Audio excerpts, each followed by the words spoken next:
Presiden Joko Widodo telah memberikan target waktu pada Pemprov Jawa Timur untuk menekan jumlah kasus COVID-19. Namun hingga waktu yang berakhir hari ini, jumlah kasus COVID-19 masih meningkat. Kasus positif COVID-19 di Jawa Timur bahkan menjadi yang tertinggi di Indonesia dengan Surabaya Raya penyumbang angka tertinggi.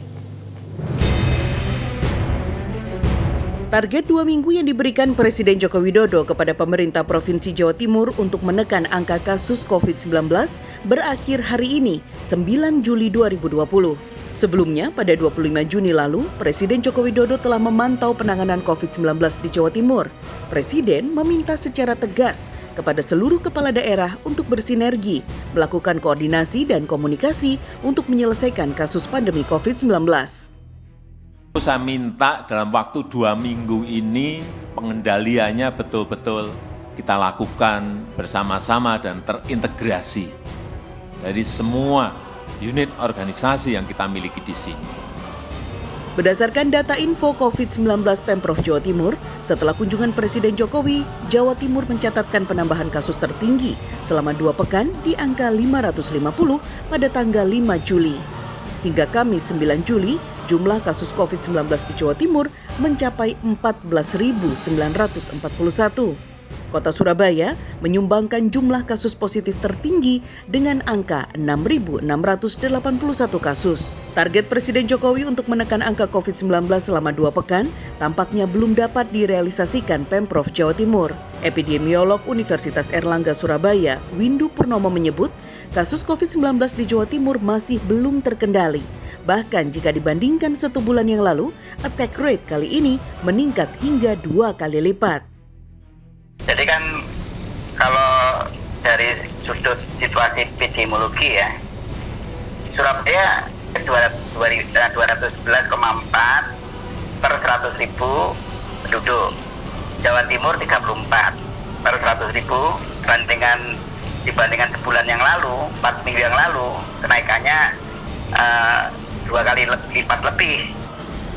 Untuk menekan laju penyebaran virus corona di Jawa Timur, epidemiolog Universitas Airlangga Atoila Iswandari menyarankan pemberlakuan kembali pembatasan sosial berskala besar bagi masyarakat yang berada di zona merah.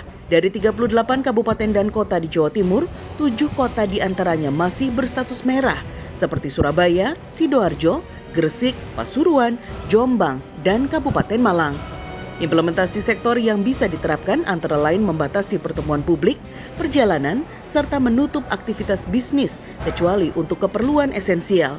Namun hal ini bisa membawa dampak traumatis bagi masyarakat dan juga berdampak pada terpuruknya ekonomi. Batasan itu tetap perlu dilakukan karena banyak kasus di Jawa Timur ini terkadang di rumah sakit misalnya ya, di mana kepatuhan sudah cukup bagus tetapi penularan masih terjadi ketika masih ada interaksi sosial yang cukup intens. Jadi saya kira memang tetap harus ada pembatasan ya, artinya kita perlu melakukan prioritasisasi ya, aktivitas apa yang boleh dibuka, aktivitas apa yang tidak boleh dibuka. Saat ini, Pemprov Jawa Timur terus berupaya menurunkan angka positif COVID di wilayahnya. Sejumlah Pemda telah menerapkan kembali jam malam, kawasan physical distancing, dan razia patuh masker di tempat umum. Berdasarkan penelitian terakhir dari Sarjana Kesehatan Masyarakat Jawa Timur, saat ini angka kepatuhan protokol kesehatan masyarakat di ujung timur Pulau Jawa ini telah meningkat 70% dibandingkan 2 pekan lalu. Namun, epidemiolog meyakini angka kepatuhan ini tidak serta-merta bisa menurunkan penyebaran COVID-19 jika pembatasan sosial tidak diterapkan. Jika penularan masih banyak atau masih ada yang tidak disiplin protokol kesehatan, harus ada sanksi bagi para pelanggar, diikuti pengawasan ketat pemerintah. Tim Liputan Transmedia.